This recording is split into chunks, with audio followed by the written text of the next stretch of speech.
আসসালামু আলাইকুম সবাইকে। আজকে একটা নতুন রেসিপি নিয়ে চলে এসেছি। অনেকদিন পর ভাবলাম ভেটকি মাছের পাতুরিটা আপনাদের সাথে শেয়ার করি।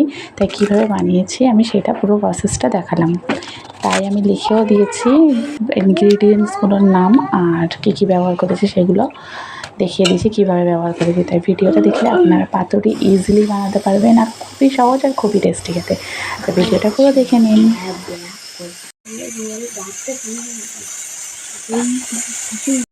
আপনারা দেখলেন আমি কিছু জিনিস বানিয়ে নিয়েছি। তার সাথে এবারে আমি মাছটাকে ভালো করে নুন, হলুদ আর সর্ষের তেল দিয়ে মেখে কিছুক্ষণের জন্য রেস্টে রেখে দিলাম।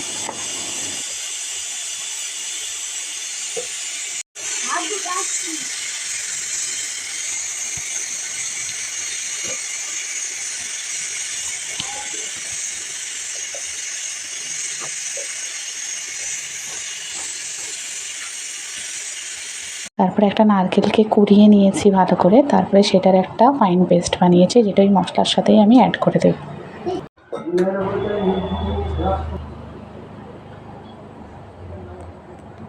কয়েকটা কাঁচা লঙ্কা অ্যাড করেছি আর নারকেল কোরানোটা দিয়ে একসাথে একটা ফাইন পেস্ট বানিয়ে নিয়েছি।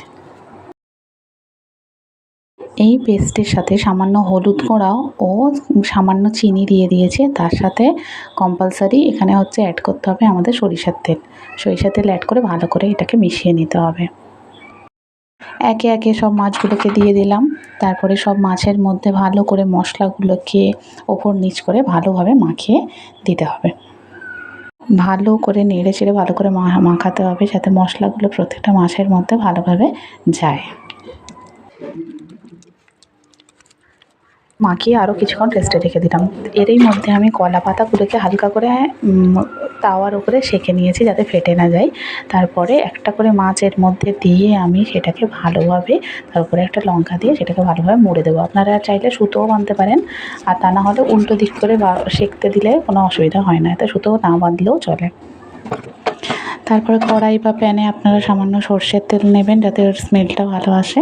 তারপরে একটা এক করে পাতুরিগুলো ওর মধ্যে দিয়ে দিতে হবে। আরও কিছুটা মাছ এইভাবেই আমি মুড়ে নিচ্ছি। তারপরে একটা বড় কড়া আর একটা প্যানের মধ্যে আমি সবগুলো মাছ একে একে সেঁকে নিচ্ছি।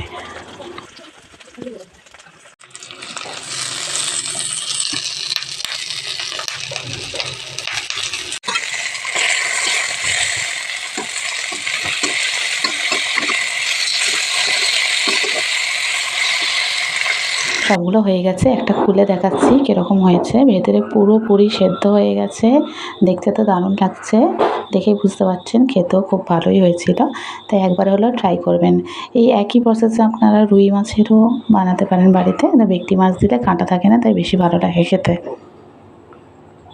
ভিডিওটি ভালো লাগলে অবশ্যই চ্যানেলটিকে সাবস্ক্রাইব করবেন। আল্লাহ হাফিজ।